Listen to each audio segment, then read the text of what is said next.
Test is sponsored by We Are Wrestling. You can find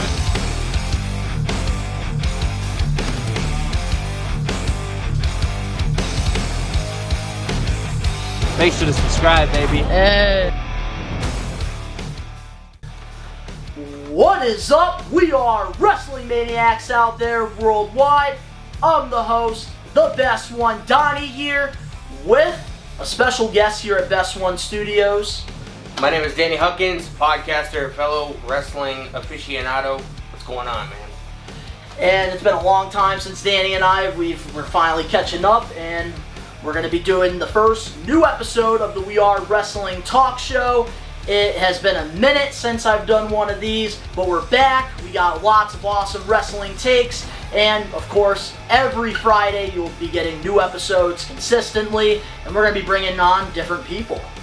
So, of course, you already know, if you're not a We Are Wrestling Maniac yet already, join the We Are Wrestling Army by hitting that subscribe button now, turning on the post notifications, videos be coming out of nowhere like an RKO, and you already know, the grind is real. And today, we are going to be talking about wrestling, but of course, before we get into that, we got to start off the show with quick takes, which, do you know what quick takes are?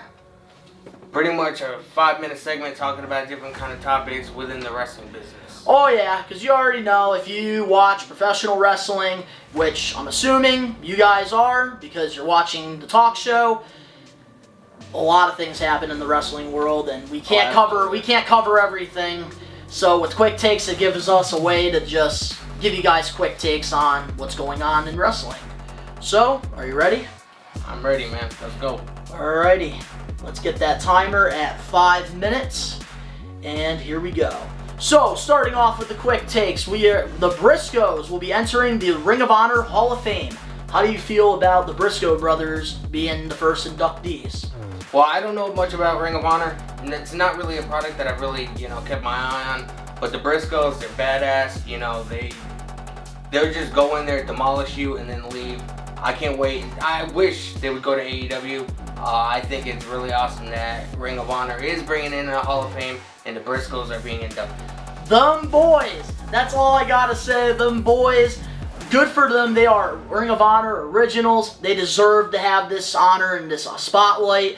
And I would love to see the Briscoes in WWE. Nah, I'm kidding. AEW, definitely. AEW all the way, man. They have the best tag team division. If they go to WWE, they're going to be jobbing to Alpha Academy, probably. Moving on now to Impact Wrestling. They drew the highest viewership in almost a year with 182,000 viewers. How do you feel about them reaching this huge milestone in their 20-year tender? I don't know, man. Impact Wrestling, again, it's not a really company that I watch a whole hell of a lot.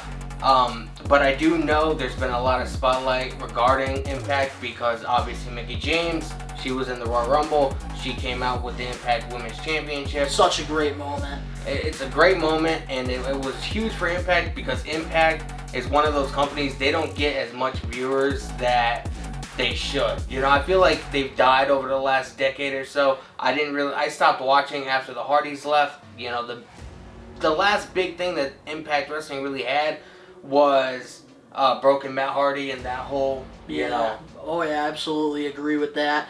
Well, with Impact drawing their higher viewership in almost a year, well, you can definitely add another column to that if they actually get a TV deal. They have a roster. They need to get a TV deal. Moving forward, Juice Robinson is a free agent. Do you know who that is? I'm not familiar. Yeah, this is We Are Wrestling. Cam usually doesn't remember a lot of these people because he pays attention to the main shows. But yeah, he's a part of New Japan Pro. Now he's a free agent. My thoughts on it is good for him, and I hope to see him, do things because obviously he was CJ Parker in NXT. Then he went to New Japan, recreated himself, absolutely killed it, and I'm sure he'll probably go back there or maybe even Impact. Moving on now to a WWE topic here. AJ Styles re-signs a new contract with WWE. In the recent interview, he said it was an easy decision. I feel like AJ Styles, he likes the spot and the position that he's in. I, for one, am glad that they sort of split him away from Omos. Thank God. I would love for Thank Edge God. and AJ Styles to have some kind of a program going into WrestleMania, and we'll get into that a little bit more once we talk about the other discussions revolving WWE, because I do have a lot to say on the subject. But AJ Styles, man, he's great. They will always have a spot for him because Absolutely. he's just, even if he's not in the main event, he's main event talent. Oh, absolutely, and like definitely going in this rebuild direction in WWE, they need a guy like AJ Styles, the phenomenal one. The closest thing probably to Shawn Michaels that we're ever going to get. Oh, absolutely. Moving forward now to another re-signing in WWE, Sami Zayn re-signed a new contract. Again, man, Sami Zayn, I remember hearing that he's really happy with the position that he's in. He's doing some kind of program right now with Johnny Knoxville. He got kicked out of there. He Yeah. got kicked out of the If you premiere. guys pay attention to social media, primarily Instagram, he sort of hijacked or tried to ruin the premiere for the new Jackass movie. So he's doing a little program with Johnny Knoxville. I don't really think anything is really going to come of it. Last I knew, I heard from Dave Meltzer and a bunch of other people within the wrestling community that, have ways of finding out information. Apparently, the Johnny Knoxville situation at Royal Rumble was only supposed to be a one done deal. So I don't know what's going on with And the thing is, I feel about the Sami Zayn re-signing, at first I felt like he was lost in the direction with the main roster, but then he recreated himself as a comedy act, and let me tell you, best decision that he's made, because we all know Sami freaking Zayn, he's nasty. But of course, having this opportunity with what he's been doing, he's been killing it. Moving on now to the next thing, LA Knight is set for a main roster call-up after Mania. LA Knight, man, I liked what he was doing on NXT. I would love for him to be on the main roster.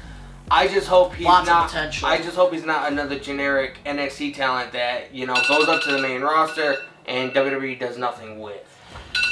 Alright, and that is the time. But I will say about LA Knight is he has lots of potential. I've always seen promise in him since his Impact run as Eli Drake. Don't get why they do these horrible name changes. I feel like Eli Drake was a good name, but WWE wants it to be their own in case, they go off and do better things, which most of the time they do.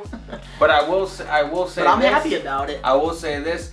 WWE does have a habit of bringing NXT talent in and then absolutely doing nothing with. And I hope that that's not the case with LA. LA Knight is way too talented to be, sitting in catering. So. Oh, absolutely. And then the last two things we'll talk about, even though the quick takes is over, just want to talk about these two last things that we didn't get to. Lio Rush's contract expires February 14th. Yeah, he was in WWE. I'm a free agent. Yeah, he was in WWE, as you guys know, as the voice of Bobby Lashley, and then he supposedly Man of the hour. He supposedly, retired from wrestling at like 24 years old. Then he came to AEW. A lot of mental health issues I know he's been going through. Yeah, he's been going through a lot, and apparently, Big Swole said that there wasn't enough diversity within AEW, and obviously, I guess Lio Rush felt the need to speak up about it, and it put him in some hot water with management. So I don't know what's going on with that situation. What do you think? Yeah, so with Lio Rush now being a free agent, it's weird because on Twitter, when he stuck up for Big Swole, said to Tony Khan, you need to apologize for the tweet, because Tony Khan, you know him on Twitter, he just does not give a crap. He just posts whatever, which... It's funny, but at the same time, he is the owner of this $1 million company in AEW, and you have to be professional. Yeah. And the thing is about Lio Rush, I thought that they figured this out because Lio said he had a great talk with him and things were going to look good.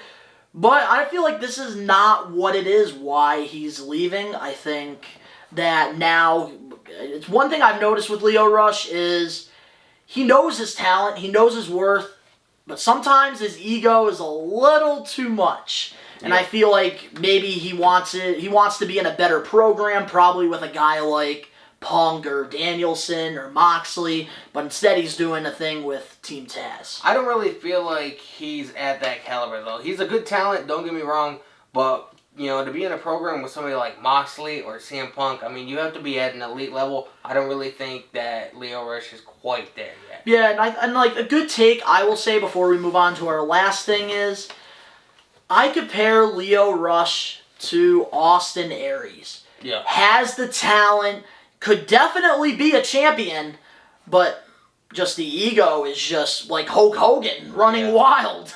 Yeah. But now the last thing that we didn't get to, which this one should be a quick one here. AEW has been running out of a lot of contracts lately, and while Lio Rush is becoming a free agent, Frankie Kazarian has re-signed a new deal with AEW. I think that's actually a pretty good signing. I liked Frankie Kazarian when he was in Impact Wrestling. Don't remember much of his career because, like I said, it's been a while since I've watched Impact. But I liked him quite a bit.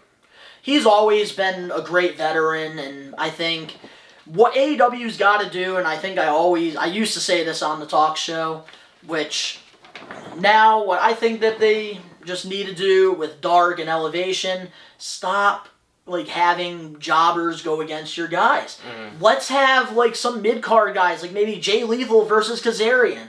That would be pretty cool. I feel like... Because I feel like the records, like when it matters, like I know they talk about how records matter. Yep. I feel like the only reason why they have Dark and Elevation is that these guys can just have a better winning record than losing record. But us, We Are Wrestling fans, don't really care about that because we care more about the big matches. That's what we look at it like. Yep. I feel like Dark and Dark Elevation should be sort of like a fundamental territory.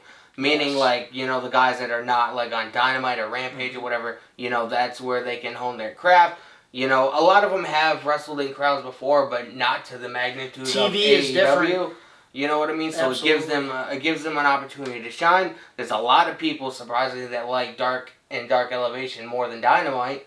But I think that should be sort of like a fundamental territory where they hone their craft and then they can work their way up to Rampage or Dynamite or whatever. Absolutely. I think like having regular AEW Dark, that should be the developmental territory because they've been filming it at Universal Studios. Yep. And I think with... That's where the old Impact Wrestling Studios Yep, where the old Impact, yeah. And I think with Dark Elevation, that's where the guys, that's the next step because you are wrestling before AEW Dynamite or Rampage. And I think that's a good way to, like, you can have your veteran matches like Kazarian, Lethal, even, just in general, just veterans that aren't really getting on Dynamite and Rampage. I will say, I can't wait, and I hope it happens sooner than later, having Rampage on its own separate night, have that be 2 hours. Because there's only so much talent you can show in a 2-hour show. You know what I mean? Oh, and absolutely. AEW is just filled with main event guys. They need to start pushing them more. A lot of talent. But we will be right back with a break.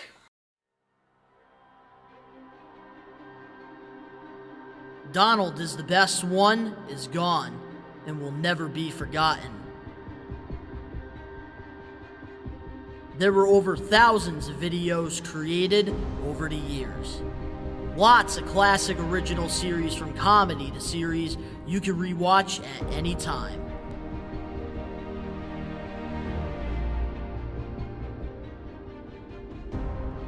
So many memories that were created during the past 12 years. You can go back into time and watch Donald's the Best One anytime you want.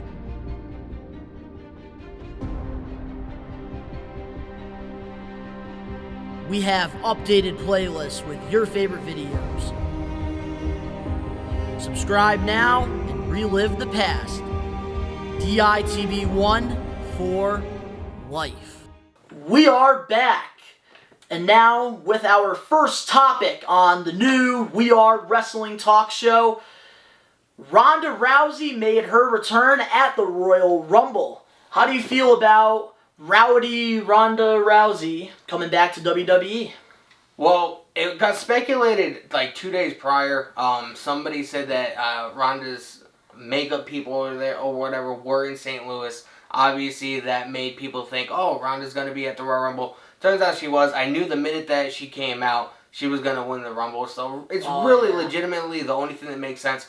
Because over the past year, WWE hasn't really built their women's talent. I mean, WWE has a lot of problems, but the women's division is like the main thing that they have an issue with. You know, they have 2 titles and they really don't mean anything because they're not building any new stars. Yeah, and like the thing is, I feel like you see, like, there are women wrestlers. I agree to a point. Like, I think that with their women's division, they have the stacked roster. That is, I think, what's honestly keeping them going. But here's the problem, I feel like, with their women's division. When it comes down to, they build a star. Bianca Belair, for example. Last year, she wins the Rumble. Goes to Mania. Beats Sasha Banks, which that match was absolutely banger. And then she had this great reign all the way until Becky Lynch buried her in 10 seconds. It was 26 seconds. I lost all faith in Bianca Belair during that whole segment, and I knew it wasn't her fault totally. But when you have a main event talent like Bianca Belair, and then you just she has this good reign. She had a killer match. It had to be one of the best matches at last year's WrestleMania. Probably one of her best matches ever. Sasha Banks, and she finally wins the title, and that was an emotional moment.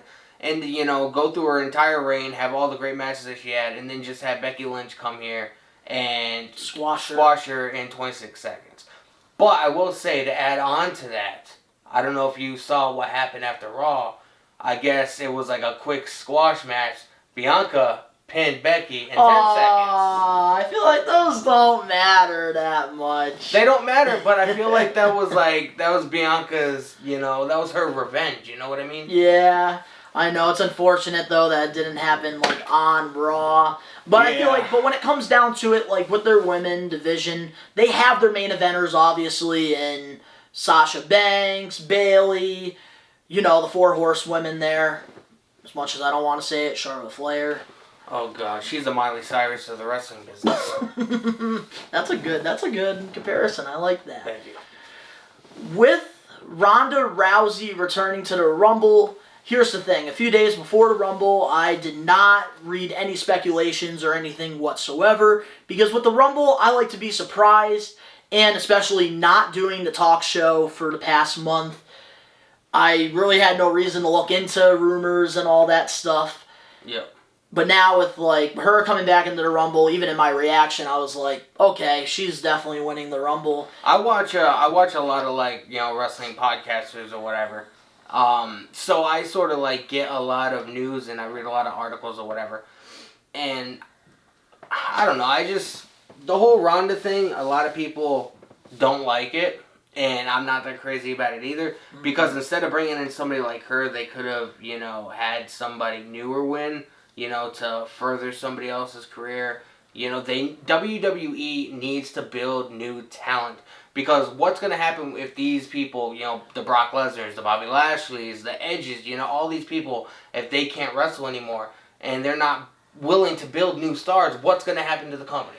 And that has always been my number one problem with WWE. One of my number one critiques with World Wrestling Entertainment is that they're just, in a mix. I feel like with, certain NBA and NFL teams out there, you have your contenders every year, Tom Brady, now Patrick Mahomes, and then you have those teams that are tanking for draft picks because in order to build a championship team, you need young assets. Mm-hmm. And then you have those other teams that are just very mediocre. They just go to the first round and they get eliminated. This is what's going on in WWE right now, is that they have the talent and they have the young guys, but the problem is that they just don't care. And they just rather be a first round exit than compete and try to, put on a good product.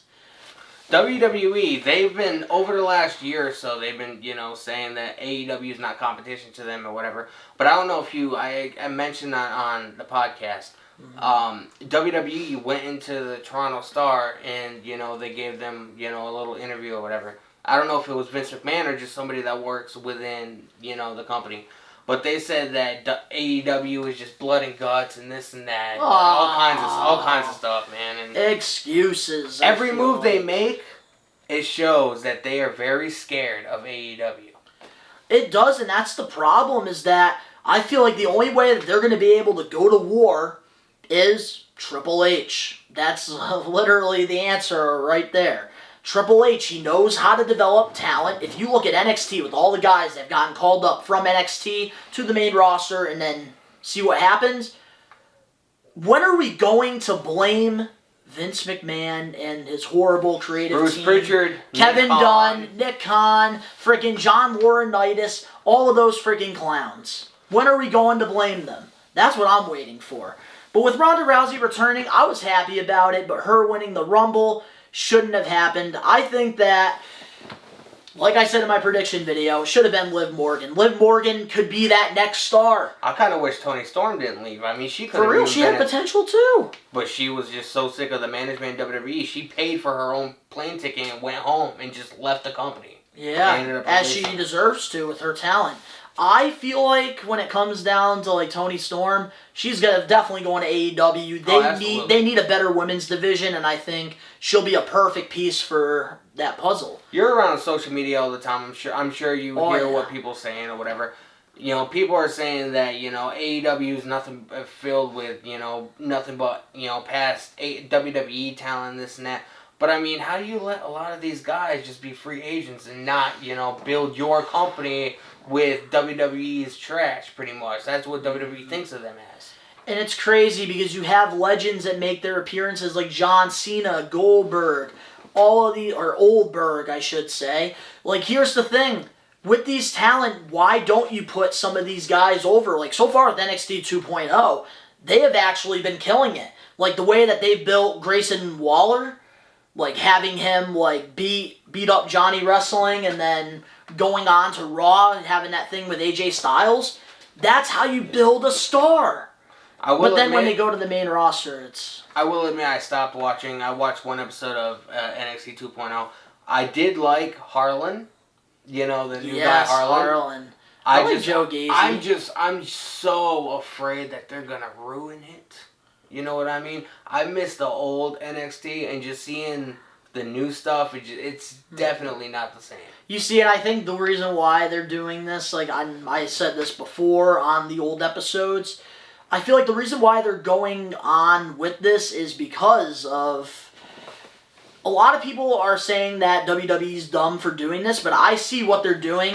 NXT, the Gold brand, it was competing against Raw and SmackDown, and let's be honest, NXT Gold brand was kicking their ass. Oh, absolutely. So I think with 2.0 being now, they're going back to the developmental days, like FCW, OVW, because if you look at the way that they're building Braun Breaker, Carmelo Hayes, all of these, Harlan and Joe Gacy, you can just tell by the way that they're building them and having them make little appearances here and there that they're going in full rebuild. But they're even releasing. Look at the Diamond Mine.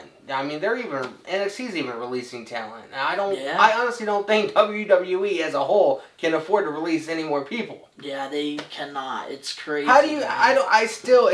It baffles my mind. Okay, I'm gonna talk for a minute. It baffles my mind that they couldn't find anything creative to do with Aleister Black, Bray Wyatt. I really thought Aleister Black could have been like the closest thing to The Undertaker. I do too. Aleister Black and Ricochet, they were a great tag team together. That had potential.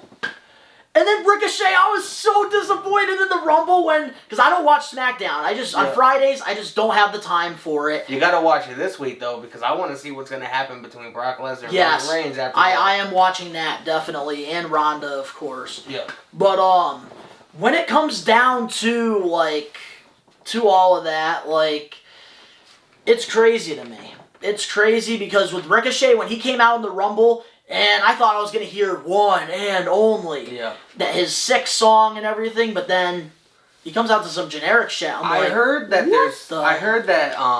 who is it? CO3? Who? Yeah, CFO. I heard that they're no longer making music for the company or whatever, and there's some kind of rights issue, and so they had to change a lot of the music. But it doesn't make sense because I know there's a couple of guys that still use that, CFO's music. Mm-hmm. So maybe I don't know. I don't know either. We got to talk about something too about another release talent. February 2nd was the day that Keith Lee's 90-day no-compete clause ended. He's officially a free agent. This is a bonus topic for you guys, man. First episode back, all right? Yes. Where do you think Keith Lee goes? Keith Lee. I think, and this is gonna be, I think, a crazy take here, But hey, it wouldn't be the We Are Wrestling Talk Show if we didn't have crazy-ass takes. I'm not going to play it safe. I'm going to throw a Hail Mary, and I'm going to say he's going to make his debut at some point, and he is going to be a part of Team Taz. They need a big guy. Why not? Him and maybe Powerhouse Hobbs can do something. Powerhouse Hobbs teaming with Keith Lee. Are you kidding me? That's my take. That's what I think is going to happen. That'd be a dominating tag team, man. I don't know. I think the only place that Keith Lee fits in All Elite Wrestling is definitely not the Dark Order. Yeah. It's definitely going to have to be Team Taz. And as far as the we Dark build Order, assassins. As far as the Dark Order, I always thought, if Bray Wyatt does come in, I always figured he could, lead Dark Order as sort of like a tribute to Brody Lee. Yeah. But yeah, Keith Lee, I definitely want to see him in AEW. That dude is crazy talented for somebody his size. He needs to be in front of big audiences. I agree. And now, going back into the Ronda Rousey topic here, there's reports out there that I really hope isn't true. Ronda versus Flair for WrestleMania 38. They're leading into that because on Raw, Lita challenged Becky Lynch at Elimination Chamber. I'm happy about that. I am very happy about that. Yeah, but me and you both know Lita's not going to win. WWE's not going to write that. Are you kidding me? But she's back now, right? Like, full, Edge contract? She signed a new contract. She is back for a little while. I don't know what's in her contract, so I don't know how many matches she has or whatever. It'll probably be like TVs and like she'll probably be until WrestleMania. Have some kind of program at WrestleMania. Maybe SummerSlam. Maybe be on the episode of Raw the next night, and then she'll probably go away for a while until like SummerSlam or something, probably something like that. But with Rousey versus Flair, why WWE? I think it's more money if you put Becky versus Ronda. They've been building it for a while, and then, of course, you know how they like to book Flair, so we were supposed to get the friggin' Lynch versus Rousey match. WWE sort of played mind games because on the SmackDown before the Royal Rumble, Lita came out or whatever to confront Flair, and they sort of set that up thinking that was going to be a possibility. I'm really mad about that episode of SmackDown because they had Sasha Banks come out, and I felt like that's another Royal Rumble surprise that could have waited till the next night. Yes. WWE had a hard time at, having surprises because they announced everybody. They couldn't keep anybody a surprise. Seriously, and that's a big problem, especially with the Royal Rumble. You have to keep it very, very quiet. The reason people watch the Royal Rumble is for the surprise, like, oh my god, like, this person's in, like, who's coming out next?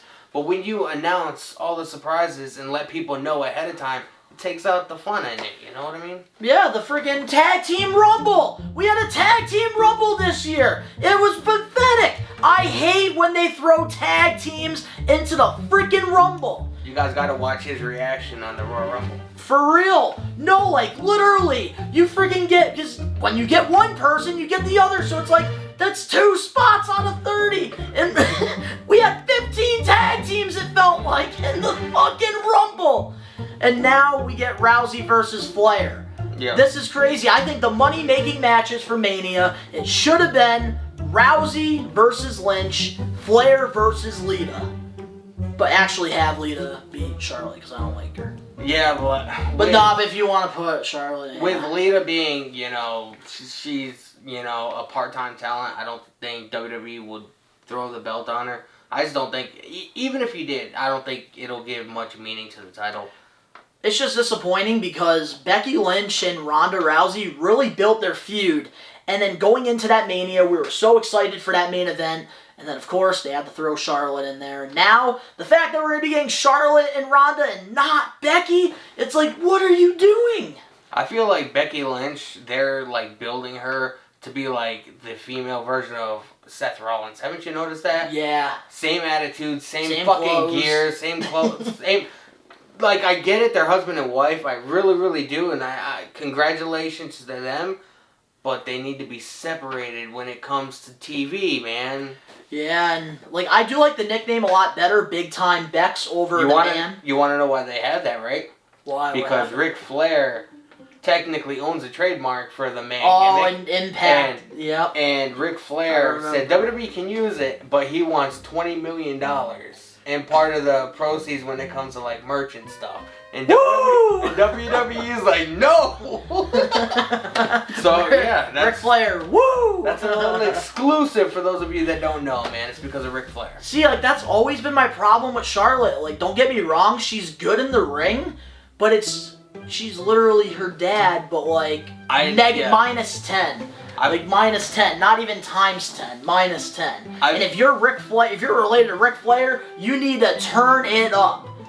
Which he doesn't do.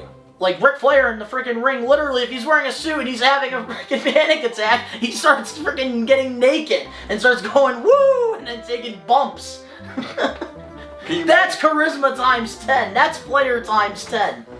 But when it comes to Charlotte, I feel like the only reason she's in the position she's in now is because of who her father is. Because, I mean, let's face it, 16-time world champion, Ric Flair, the legend, the man, you know what I mean, the limousine riding. Jet flying. Yeah. But even when Charlotte's a heel or a babyface, she just has the same attitude and the same mentality, it seems like. It's just, for me, I just feel like she's just very boring. Like, her personality is boring. Nothing, like, against her as a human being. This, like, just as character-wise, it's very boring. And it's like, if you're related to Ric Flair, times 10, not freaking minus 10. Because literally, it's just bland. Like, I feel like every other woman on that roster has more personality than her. Yeah, definitely. And that's crazy to even say, because she is the daughter of Ric Flair. She should know why Ric Flair is in the position that he's in today.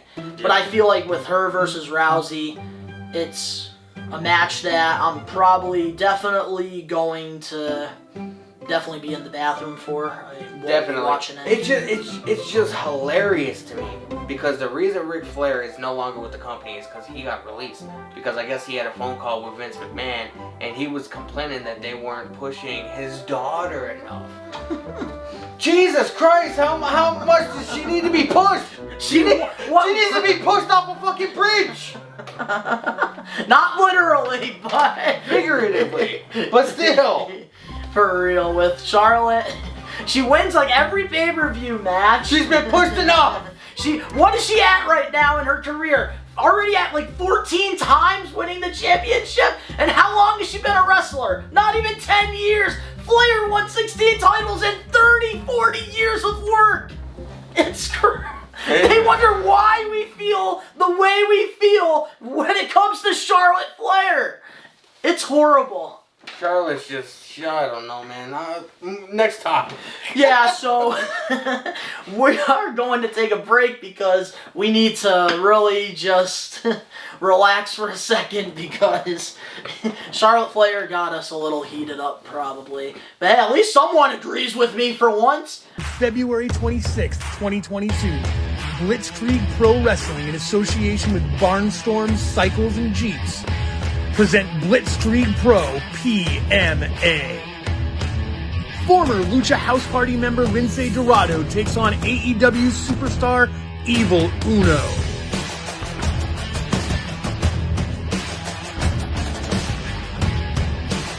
Max Caster of the Acclaim takes on O'Shea Edwards from Ring of Honor.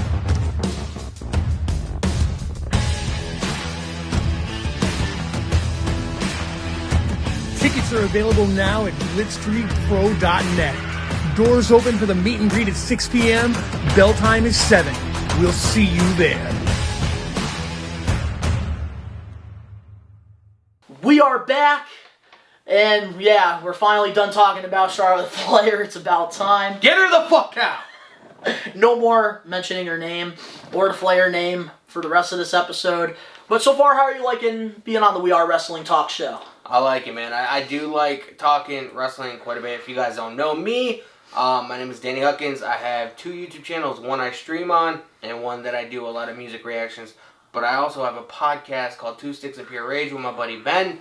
He will be on the show pretty soon. Yeah, we will talk. We do talk a lot about wrestling. We actually have an episode coming out this Saturday where we talk about the Royal Rumble and we recap about our thoughts. So it's going to be very entertaining.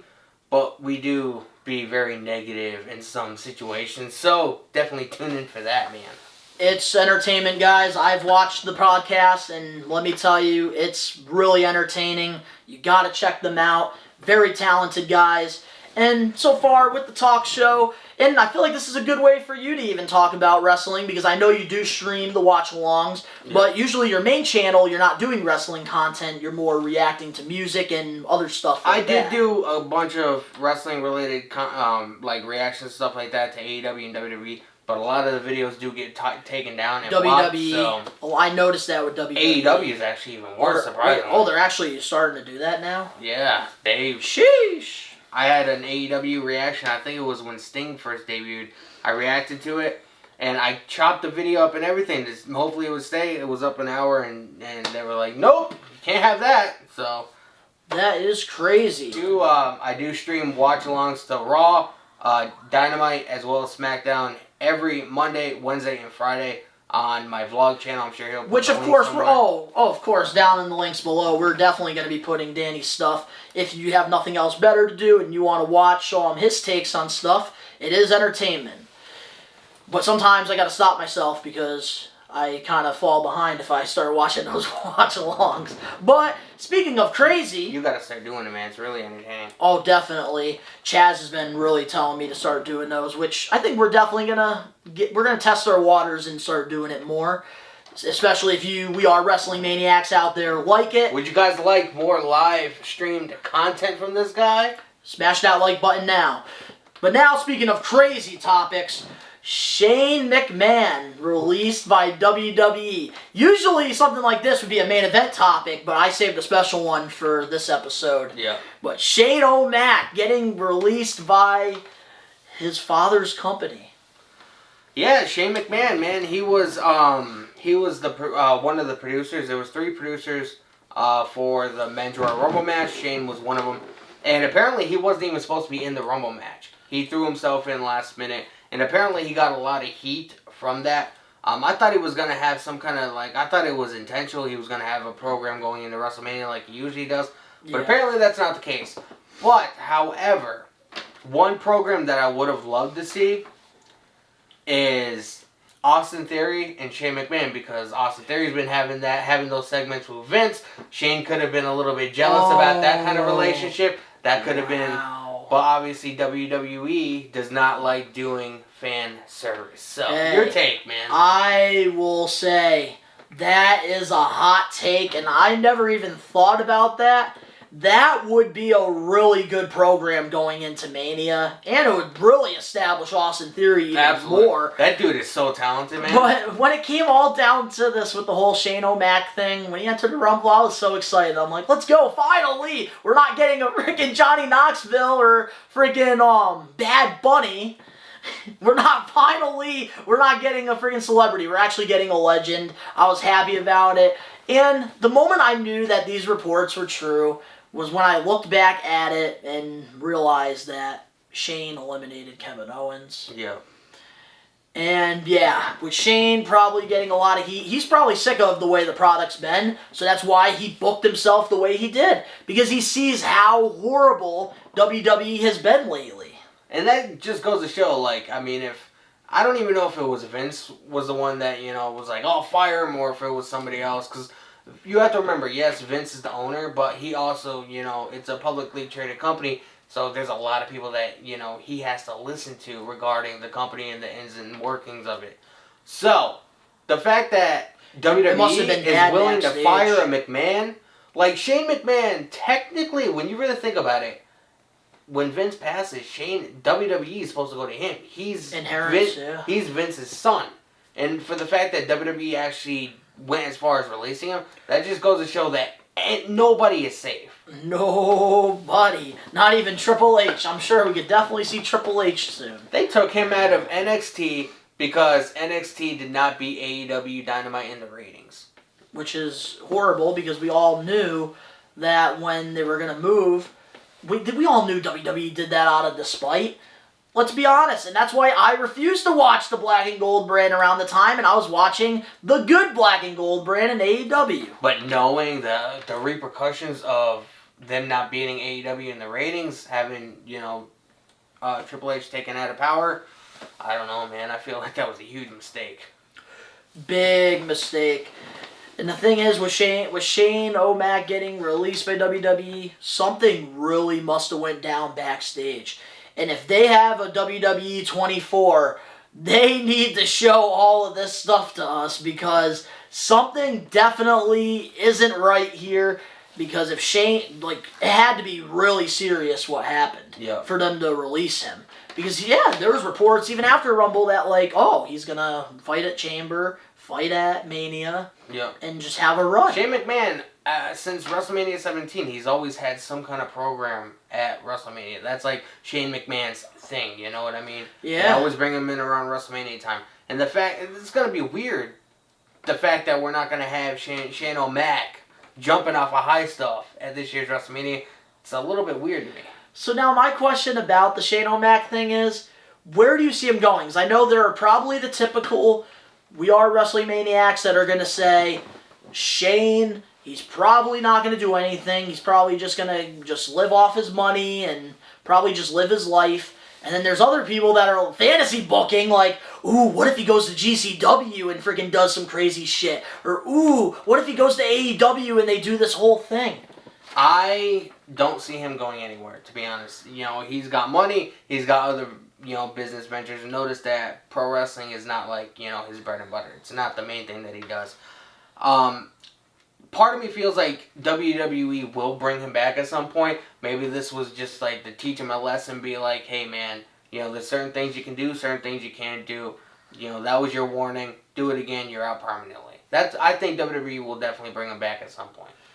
Yeah, so with this being the case, I don't see Shane O'Mac going anywhere either, realistically. He's a McMahon, and if he does, that would be absolutely That'll crazy. make Thanksgiving and Christmas is very awkward.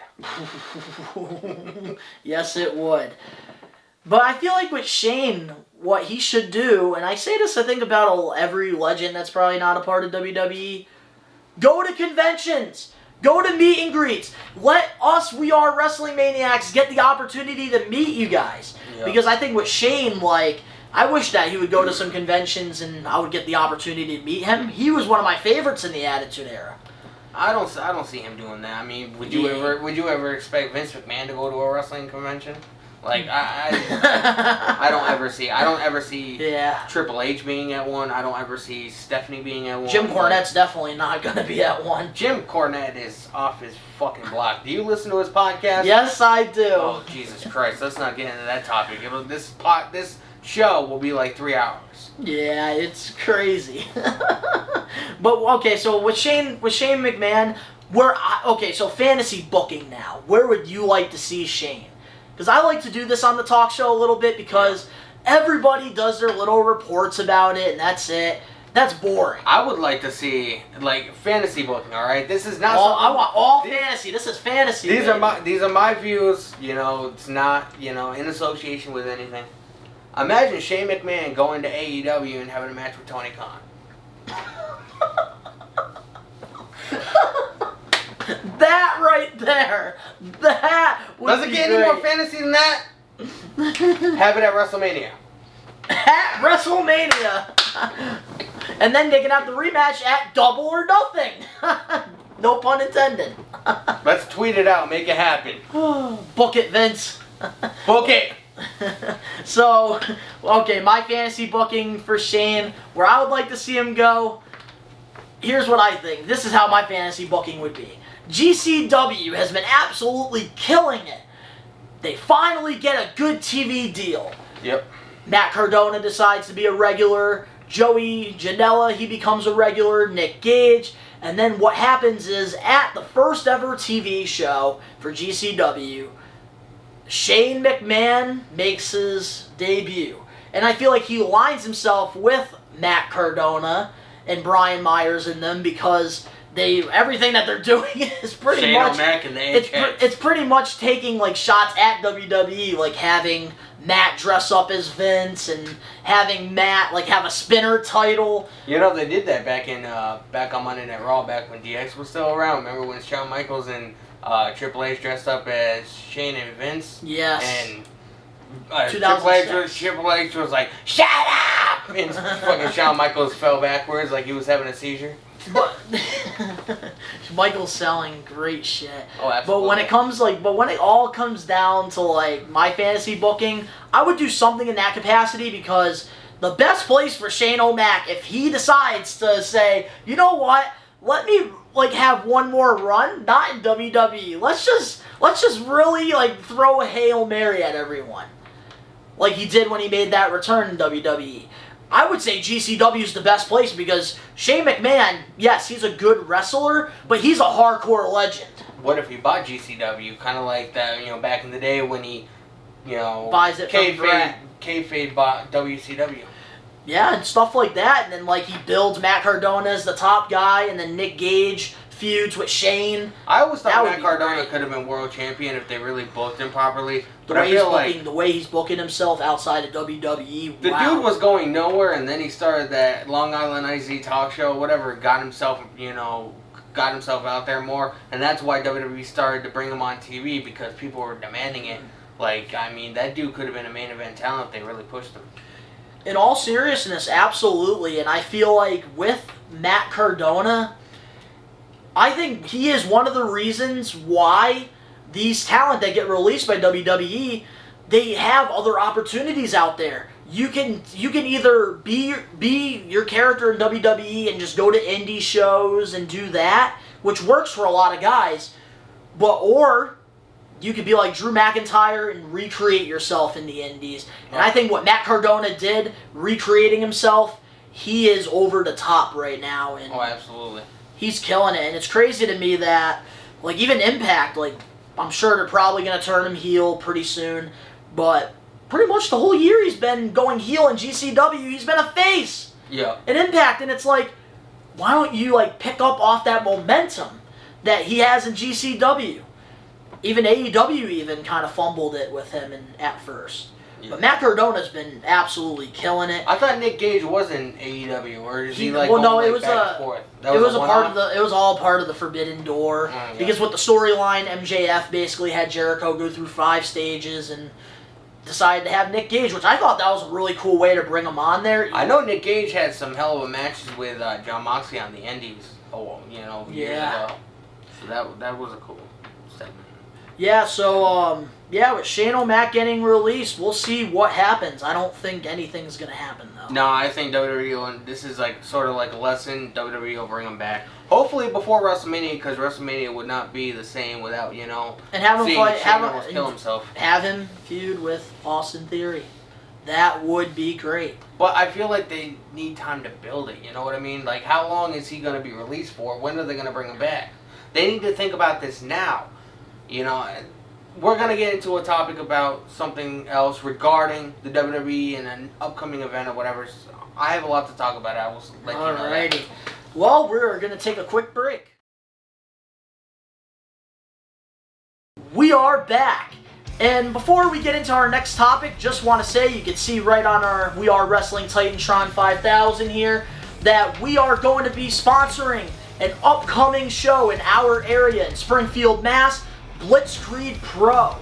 They have a lot of nice young talent over there, and they're going to be bringing in legends as well, like Big Sexy Kevin Nash, Cowboy Bob Orton, and even AEW Max Caster and Evil Uno. And if you have nothing going on in the area and you are in the Western Mass area, I will be in the house for that wrestling show. And if you're just looking for something to do, the link will be down in the description below if you want to get tickets, because they are running out fast. I'm planning on going, so you'll be able to see me too. Oh, absolutely. And it's going to be a really fun show. They always put on great matches. All the guys have so much potential. And it's just entertainment. You can't go wrong on a Saturday night if you have nothing else better to do than go to some wrestling. So now, moving on to our next topic here.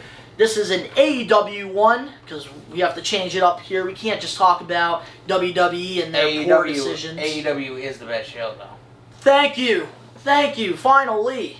Yes, AEW is the best show by far, and it's crazy to me that there are people still out there defending WWE. I will say, depending on what you like, if you just like, just action-packed wrestling, you know what I mean? That's AEW. But if you like more story-based, storylines and stuff like that, then you're definitely, not going to like AEW more than WWE. AEW does have storylines, but they focus more on the in-ring style, which I think is great. That's one thing WWE is definitely lacking. All elite, and that's the thing that makes sense about it. Look at this guy right here, man. Kenny Omega! Kenny Omega. Love it! I love the Elite, too, what they did there. Because at first, with, Brandon Cutler and the other guy there, they had nothing going on. But now they're regulars. I like the fact that Adam Cole's in AEW, man. Me, too. And the whole... And Kyle O'Reilly. Yes. Red Dragon. Absolutely. I love it. So now... By the way, he just had a baby, so congratulations. Well, congratulations to you, Kyle O'Reilly. So now, speaking of AEW, the hottest storyline rivalry going on right now, we're going to talk about it. MJF last night wrestled CM Punk in Chicago, Illinois, and MJF ended the CM Punk streak.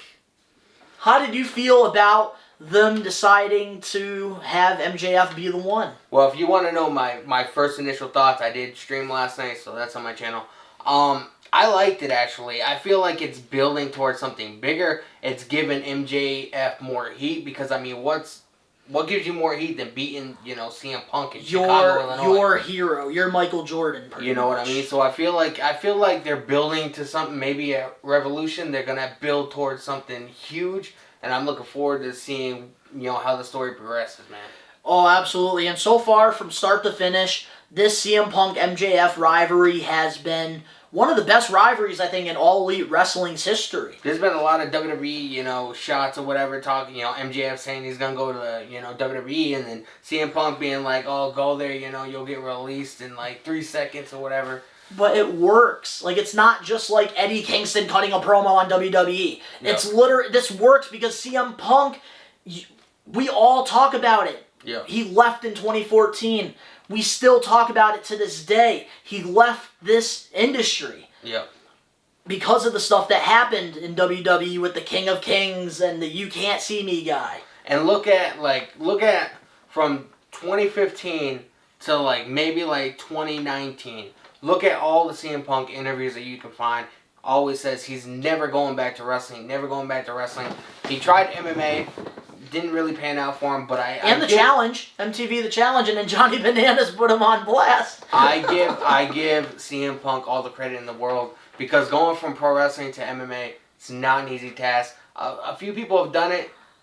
Obviously he didn't succeed at it, but I give the guy all the credit in the world. I like the storyline with him and MJF. MJF is one of the greatest heels in the business. I think right now the best heel in the business. WWE they would give anything to be able to sign MJF. They've said it in interviews. Hey, Blitzkrieg Pro had MJF before he made it on TV. Just saying. That's why you got to go to the show. And if you go to meet MJF, I heard he's, that yes, guy. I've done it. I met him before. Are you going to sell this shit on eBay, or should I put your name on it? Yeah, you should put my name on it. All right, cool. What's your name? Don, D-O-N. Dick, got it. Oh, wow. My YouTube channel, will you subscribe to it? I'd rather drink a vat of AIDS. It makes you invested into the show, thinking that you're a part of the whole situation, you know what I mean? Yeah, and even on the Jericho cruise the first time around, MJF, he stayed in his character the entire vacation. The entire vacation he played that character, and never once broke kayfabe. That's crazy. Amazing, man. He's the greatest heel in the business. And I think really to this, I'm sorry to say this, but him ending the CM Punk streak was the best decision, because in my opinion, necessary. It had to be MJF, because I'm sorry to say this, and I know a lot of people don't like MJF because, of course, he is a heel, he's doing his freaking job. MJF is right now, in my opinion, the GOAT of wrestling. Yeah, absolutely. Because this guy right here is not only the best heel in wrestling, I think he's the best, and this might be a really crazy take here, because we were literally, right next to us is Kenny Omega when I met him. Kenny Omega, man. That match between him and Danielson, outstanding. I'm just going to say it. MJF is the best wrestler, I think. What the f*** is wrong with you? And here's why. Because all styles of wrestling, MJF can wrestle. Yep. We've seen him wrestle technical matches. We've seen him wrestle even legends like Chris Jericho. And we've also even seen him wrestle the fast-paced stuff that we're getting nowadays and made it work with Jungle Boy and Sammy Guevara. I think MJF is really one of the best, and I think a lot of people underestimate him. He's only in his 20s, too. That's 24 years old. fucking amazing, man. It's amazing. So now, the next question about this is, what should they do next with the MJF CM Punk? Do we end this rivalry? Do we continue it, or what should they do? I think they should continue on with it for one simple fact. The other week, if I remember correctly, MJF, Wardlow, they beat the hell out of Punk with a chair. Like, they just demolished him. Wardlow just, power bombing him like crazy. Oh, that's great. The Powerbomb Symphony. If they were to end it now, there'd be nothing there. You know what I mean? It would just give people a sour taste. But if they continue it a little on, maybe get CM Punk, maybe he comes back with a victory or whatever. I mean, I think they should just continue it, man. Revolution should be the place to where that's like the final match, and then CM Punk can go on and maybe have a segment with or a situation with Danielson or Adam Cole, somebody else. Yeah, because you see here, this is the only con about this whole thing. This match should have been Revolution. Yeah. It should have not been on a Dynamite. Here's why. Because with CM Punk, I know that they probably want to do multiple matches, so it's like, okay, MJF wins one so that he's technically not buried, and CM Punk wins the other because he's CM frickin' Punk. Yep. But now, doing that, if we have CM Punk beat MJF at Revolution, what's next for MJF? He can't go for the world title if he loses to CM Punk. No. And that's my issue here, because I wanted it to be a one-off. MJF wins, just like he did, and then going into Double or Nothing, MJF versus Hangman Adam Page, and then MJF wins the world title, and then what they do from there, let MJF have a run until, I would say, maybe next year's Revolution, because Wardlow should be the one to win that ladder match. He doesn't give MJF that contract to go for the title, and he uses it at Revolution next year. That is the moment that he becomes a superstar. Similar to what they did with Triple H and Batista. I do understand why they had it scheduled the way they had it scheduled, though. Because, like I said, man, their pay-per-views are a long time. It's giving MJF more heat. You know what I mean? Mm-hmm. It's adding to his character. Yes. I mean, CM Punk, he's only been back a couple months. It's Chicago, Illinois. And they've been having a lot of shows in Chicago, so I do understand that. That's almost like AEW's home base or whatever. But it just adds more heat and more elements to the story, man. There's gonna be a bigger situation that happens. I can't wait to find out what it is. I'm very curious to see what's gonna happen, because anything I feel like MJF does is gold. It's gold. Absolutely. And I really am curious to see what happens. I really hope that he is the next one to win the World Championship, because I do think if he does not win the World Championship before that contract expires, he ends up going to WWE. Yeah, absolutely. I really do think that's going to happen, or another big promotion if there is one. I don't see MJF ever going to WWE. He references it or whatever, but WWE is PG. Could you imagine a watered-down version of MJF? I don't think it'll go over well. But you see here, also, with this being said, because WWE is very interested in him, MJF, when that time comes, you just know that he's really going to see what they're willing to do to have him. Man. Because they could probably give him private jet. They're probably going to go beyond to get him. Yeah, but like I said, there's only so much WWE you'll be able to do, because they won't allow him to go out there and beat MJF and swear and tell people to shut the hell up and do the stuff that he does now. It'll just be a watered down version of that, and I don't think it'll go over well. I know what they're gonna do, and I think this is a good way to end the segment. What? So in WWE, they're going to tell him all these things. He's going to end up signing the dotted line. And then when he makes his debut, he wins for 3 weeks. And then he starts to get buried. And then he's going to win the tag team champions with The Miz. I can actually see that happening. And then they're going to go, I'm The Miz, I'm MJF, and we're off. So... They gotta add a dripstick in there too. Yes, Johnny Dripstick's gonna be like how Brandon Cutler is with the spray with the Young Bucks. That's fantasy booking right there, folks. Fantasy. Good morning, best ones. It's the best one. Donnie here, back with a brand new adventure vlog. What time is it, Joey? T-shirt time. We got the first slate.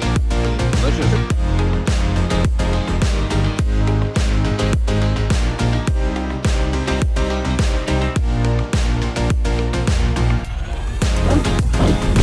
This is the sports show. You gotta be a best one. If you're not a best one yet, you gotta hit that subscribe button now and turn on the post notifications. We are back. And our next topic is about an upcoming WWE pay-per-view that you can watch in the morning time in Saudi Arabia with their $1 trillion deal that they did with the president or The prince. the prince over there, the king, the queen. Jeddah, Saudi Arabia, man. Yes, so the Elimination Chamber match has been announced for their show coming up in 3 weeks. It will be Bobby Lashley defending his WWE champion, the Almighty, versus Brock Lesnar versus Seth Rollins. Oh wait, I can't say that. Seth freaking Rollins. That's his new name now. WWE. I don't know why. Why can't you just have a nickname? Versus Austin Theory, Vince McMahon's new toy, versus the phenomenal one AJ Styles versus Riddle, bro. Yeah, man.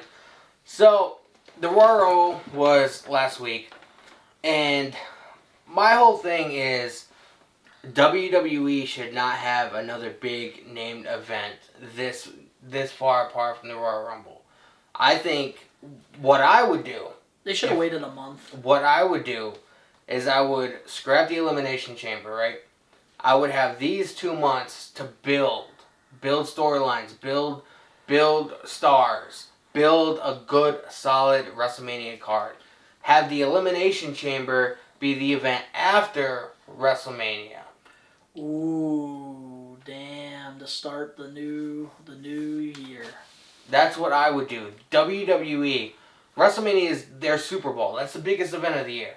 They need to have these 2 months to build to a solid card that people are going to be happy with, they're going to be proud of, and I just feel like with another event this close, it's not going to happen. And the reason why they're doing this is so Brock Lesnar can take the title off of Bobby Lashley at WrestleMania, have it be Roman and Brock Lesnar, title versus title. Roman wins it. Obviously, Brock Lesnar goes away. They reunify the titles. But I like that for one simple reason. They can reunify the titles. They can end the brand split. WWE does not have the star power like it did 20 years ago to withhold 2 separate brands. They have Bobby Lashley. They have Roman Reigns. They have Brock Lesnar. Who else do they have? Seth Rollins. Like, that's really all they have. You know what I mean? Yeah. They need to end the brand split immediately. I absolutely agree. And especially with, after Mania, they love doing their little spring cleaning. So yeah, I think they definitely need to get rid of that. I agree. So now with the Elimination Chamber, I think, why are we having a chamber match be for the championship? That's the first thing I want to know. And then the second thing, why couldn't we have maybe a #1 contenders match maybe? And the winner goes against Lashley for the title because we all know Brock's going against Roman. Yeah. Like, why did they have to do this? I feel like it was pretty much... If you're going to put Brock in the Elimination Chamber to potentially take the title off of Lashley, the Royal Rumble should have never happened technically because I mean, Damn, you should have had Lashley win the freaking Rumble then. having Lashley beat Brock and then 3 weeks later taking the title off him, putting it back on Brock. I mean, what's the end goal? Like, what's Hey, the I heard also reports that it might not actually be Brock winning or even Lashley winning. They are actually really thinking about giving the title to Riddle. And then Randy Orton hits him with an RKO and then Mania. Riddle versus Orton for the title to kind of build that But feud. I don't know if you heard, this goes back to the WrestleMania topic, Riddle was technically like, his name was in the hat to be able to win the Rumble. Which that would have been pretty crazy. And then they probably would have found some way to give Randy the title at Elimination Chamber or something. Probably. Me and Ben mentioned on the podcast that you guys will see on Saturday. He thought that, Riddle should win the title and then him and Randy feud or whatever. But me and him speculated on, because obviously Randy's a babyface, Riddle's a babyface. Who would be a heel in that situation? Would you have Riddle be on somewhat of a mean streak and have Randy stay as a babyface, or would you have the roles reversed? What would you do? To kind of throw a curveball at all of us, I would have probably Riddle be heel, but that just can't happen. Riddle's too nice. He's got the long hair, the sandals, But the dude and then is, the flip flops, and then Yeah. he comes out in his little scooter, high fives the fans, bro. Like, you can't have him be heel. I mean, He yeah, can't but be a heel. imagine it though. Like, what would that be like? Just that Riddle, come out and just demolish Randy. Because that dude, like, he's a really good babyface. Mm-hmm.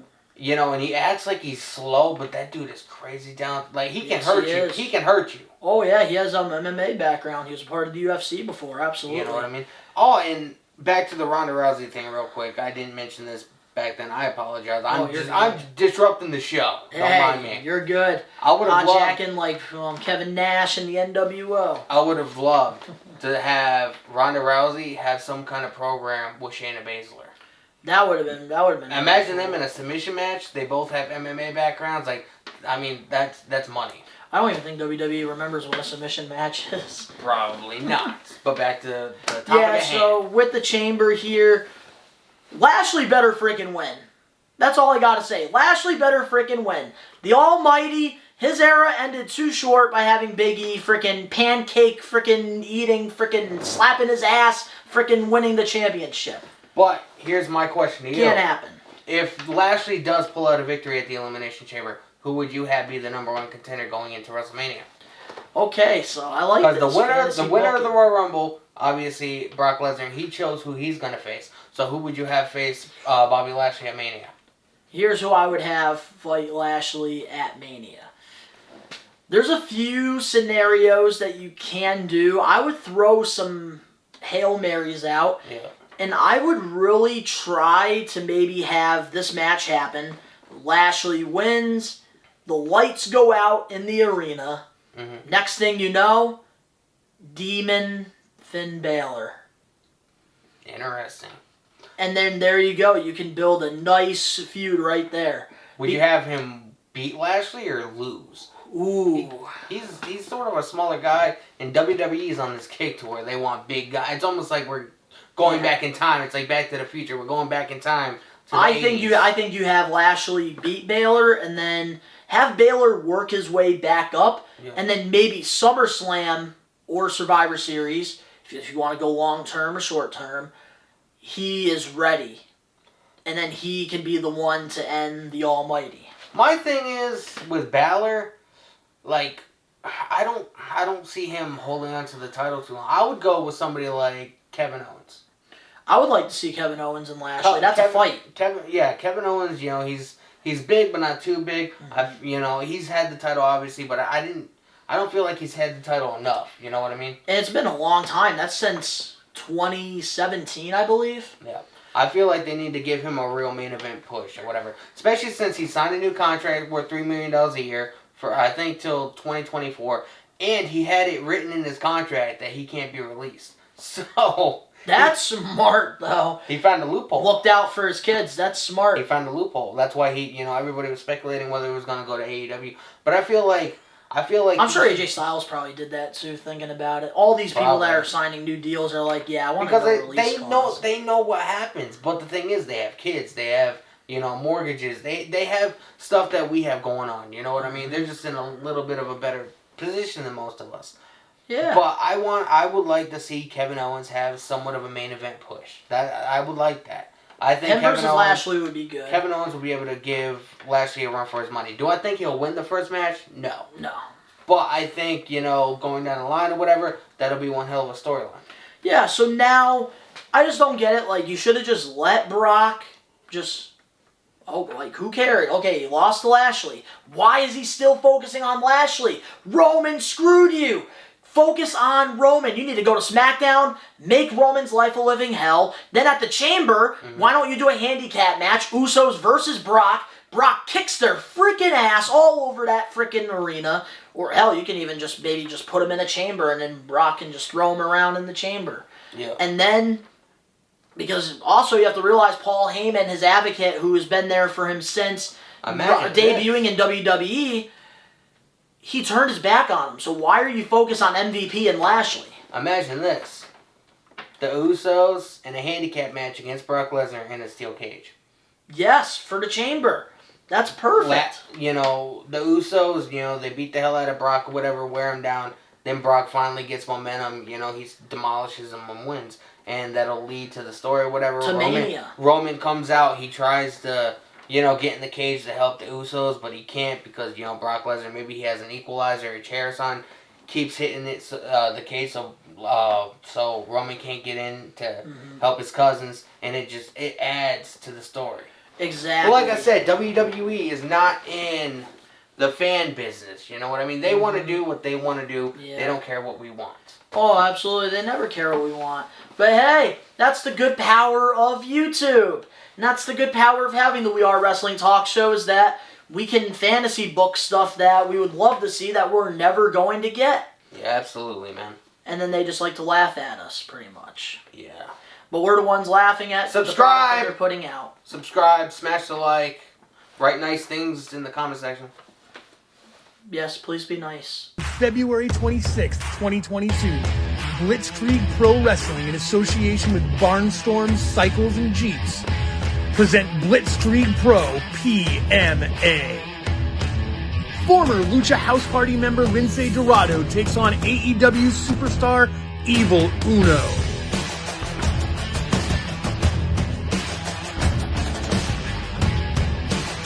Max Caster of the Acclaim takes on O'Shea Edwards from Ring of Honor.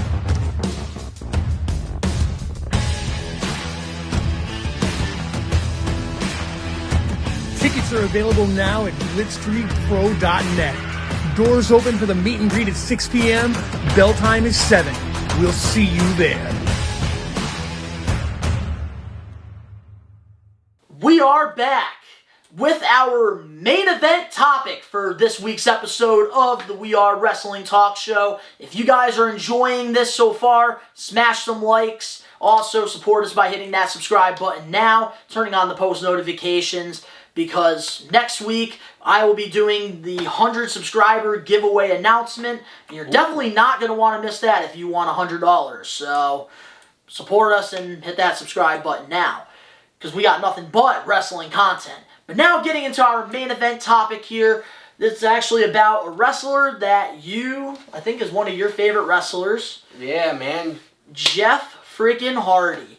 And for the longest time, if you've been a part of the We Are Wrestling channel, you guys know that when Jeff Hardy got released by WWE, I went on our We Are Wrestling Instagram and I told you guys I would not report the Jeff Hardy release until the facts come out, until Jeff Hardy speaks out, until we have the evidence. And now it does seem pretty clear to us what has happened with Jeff Hardy having a clean drug test. And apparently, a couple weeks ago, John Laurinaitis contacted Jeff Hardy and offered him a chance to come back to WWE and even a spot in the WWE Hall of Fame, to which Jeff Hardy turned it down.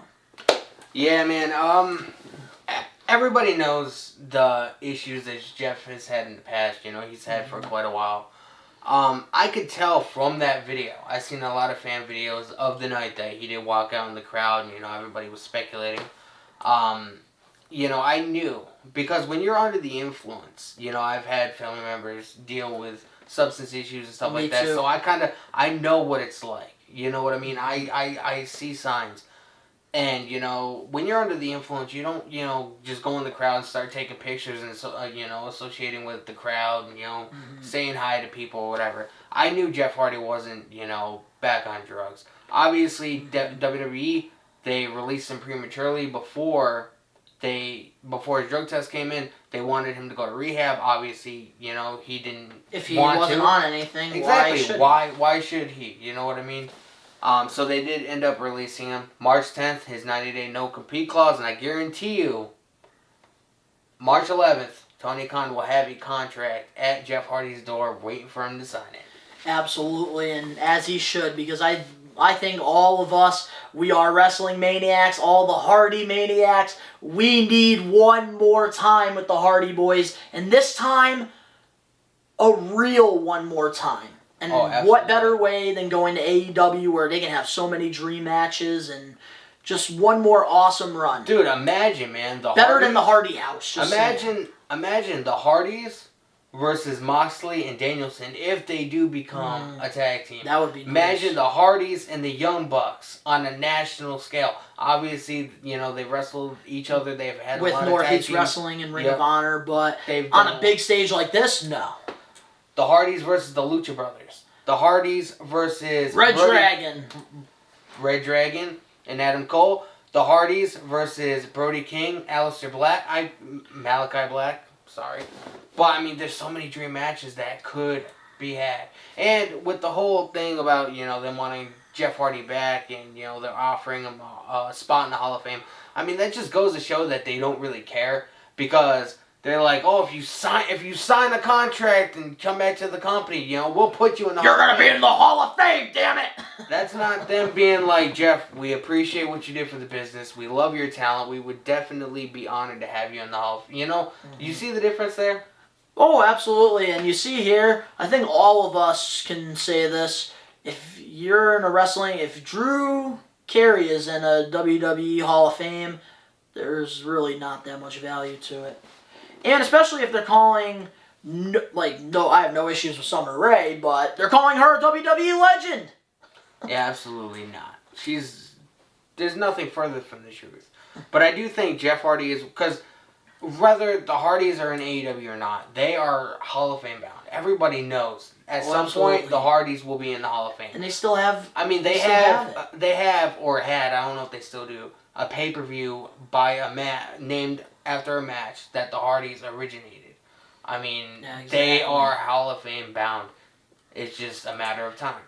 And why would Jeff accept this Hall of Fame when, one, his career's not over yet, and two, they literally, before getting the facts, they put all this crap out there and pretty much blasted his name to where his fans are like, come on, Jeff, you did it again? Even though he never did. And that's the reason why I didn't speak up on it, because I know I have family members as well that dealt with drugs and alcohol addictions, and it's a serious thing, and that's why I didn't want to speak up on it until the facts were out.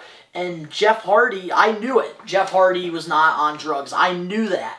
Or even drinking as well. And WWE is far from innocent, because you have to remember, this is the same company that brought up his house fire, him losing his dog, his substance issues when he was feuding with CM Punk. A year and a half ago, they had a segment where he was supposed to be drinking and driving and ran over somebody during the feud with Sheamus. They had a match in a bar. WWE has done everything in their power to rub his addiction issues in his face. And I'm just saying, there's a difference between real life and TV, and bringing up somebody's demons like that on a national stage, to me, it's sad, and it's not right. That and it's hard to battle. I've never dabbled in it. I've stayed away from that stuff. But I see how hard the battle is, and the fact that you're going to work thinking that it's going to be a normal day, and then you have to. This is the kind of segment that we're going to be doing, just rubbing it in your face. I mean, it's hard enough to deal with those kind of situations, but to have to deal with it in those kind of circumstances, it's not a good look for WWE. They're far from innocent in anything. Oh, absolutely. And I think Jeff Hardy just has every right. The facts are out there that WWE was wrong, as we all knew it. And now that the facts are out, what WWE did, it wasn't right at all. And now that's the reason why they probably did this. They didn't do it just because they wanted the legend Jeff Hardy. Mm-hmm. They did it because they feel bad that they accused him of something that he didn't do. They don't want Jeff Hardy going to AEW. That's why John Laurinaitis made that phone call, and Jeff Hardy was pretty much like, fuck you. Mm-hmm. As he should. I think that Matt Hardy definitely needs to get away from the Hardy office and definitely needs to be with Jeff. I think that too, but I'm interested to see where this whole thing with Andrade goes. They both almost seem like they're in the same mind frame. You know what I see? Curious. Okay, you know what I see happening here? I was thinking about it after watching that, because I definitely see Matt Hardy versus Andrade, probably for Revolution, and the winner takes over the office. And I think Andrade beats Matt Hardy, because that's how Matt can go with Jeff. Yep. And I think with Andrade, they're going to change the name, of course, because you can't use the Hardy name. And I think that it's just going to be like a group of guys like Private Party and just keep underused talent. As it's going to kind of be like, remember the $1 Million Corporation in 1995? Yeah. With the $1 Million Man, he had IRS and Bam Bam Bigelow and Tatanka. Bam Bam Bigelow. 1, 2, 3 Kid. Bunch of those guys he had a part of his corporation. I think they're going to do some type of corporation faction with Andrade. And he'll be the head guy, and he'll have all these other. You know what I would like guys. to see? I would like to see the Broken Universe back, but instead of having him be broken, have Brother Nero be Willow. That would be pretty cool. And just bring the whole everything that they did in TNA or Impact, bring that over to AEW. The Broken Universe, you know what I mean? All those cinematic kind of matches. They've done cinematic matches a lot during the pandemic era. Yeah, absolutely. I could definitely see it. And the thing is, with the Hardys, I think at some point they do that. And I think the perfect point for them to do that, I feel would be maybe a rivalry with the House of Black. Because I think they can bring the demon out in the Hardys. But I think they need to just be the Hardys. Yeah. For a little while until someone can get that out, because we saw it. Yes, it worked in Impact.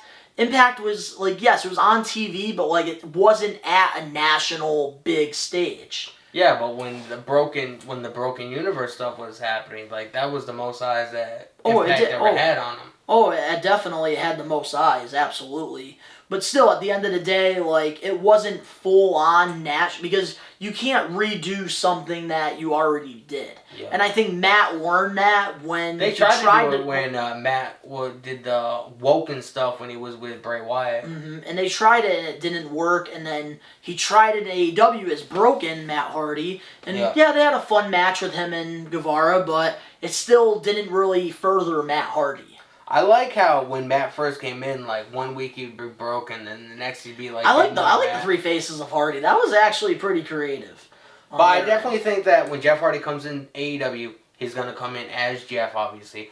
But somewhere down the line, I would like for him to be Willow, because he did talk about in an interview actually before he got released. Ironically, I don't know if you saw the Broken Skull sessions with him on WWE Network. Yes. But he did mention about bringing, another character, meaning Willow, to, the grand stage or whatever, because that was his gimmick on the indies. Mm-hmm. I would like to see Broken Matt Hardy, Willow, team up, have House Hardy, there, or, the Broken Universe, you know what I mean? I think they could do really cool stuff. Hey, we can see what's going to happen. All I know is I would love to see a Jeff versus Darby Allin match. That I would love to see. They're calling Darby Allin the new Jeff Hardy. Did you hear that? Yeah. Which, man, Darby Allin, it's a half Sting, half Hardy, which is kind of cool. But also, he's just being Darby, which is cool. Yeah. And I think the skateboard thing just adds it all to it. Absolutely, but And the regardless, meaning behind the face paint. regardless, it's all speculation. We won't know until Jeff is actually in the company.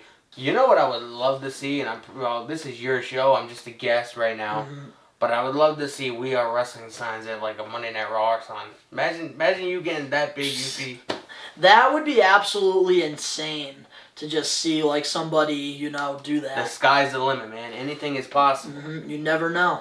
That is a wrap for this week's episode of the We Are Wrestling Talk Show. It was awesome having you on the show. Appreciate it, man. Thank you for the invite. If you guys want to follow me, all my socials will be in the description below. Make sure you guys subscribe to this guy. Makes awesome content, especially if you're a wrestling fan. Absolutely. And if you guys enjoyed this week's episode with Danny, make sure to smash that like button now. Like he would say, punch it in the face. If you're not a We Are Wrestling Maniac yet already and you love professional wrestling like we do, support us by hitting that subscribe button now, turning on the post notifications. Also, let me know in the comment section below what your thoughts are on the topics that we talked about today. Comment below if you guys want to see me more on the channel. Oh, absolutely. If you guys would love to see Danny more, definitely comment down below, because we are definitely going to be doing so much more collabs moving forward. He is a lot closer now to me, and we're definitely going to be doing lots of collabs going forward. Absolutely. Links down in the description below. You can go follow Danny over on his social medias and his YouTube page. That'll be the first links down in the description below. Also, if you're in the Springfield area and you want to go see some good wrestling, like right here, Travis Huckabee versus VSK for the championship in Springfield, Mass, February 26th. The tickets are also down in the description below. And of course, if you want to go follow We Are Wrestling over on Twitter and Instagram, it's all in the description below. The best place you can support us. Besides that subscribe button, of course. But to all the We Are Wrestling Maniacs out there worldwide, I will see you guys next Friday with a special co-host that will be announced later next week.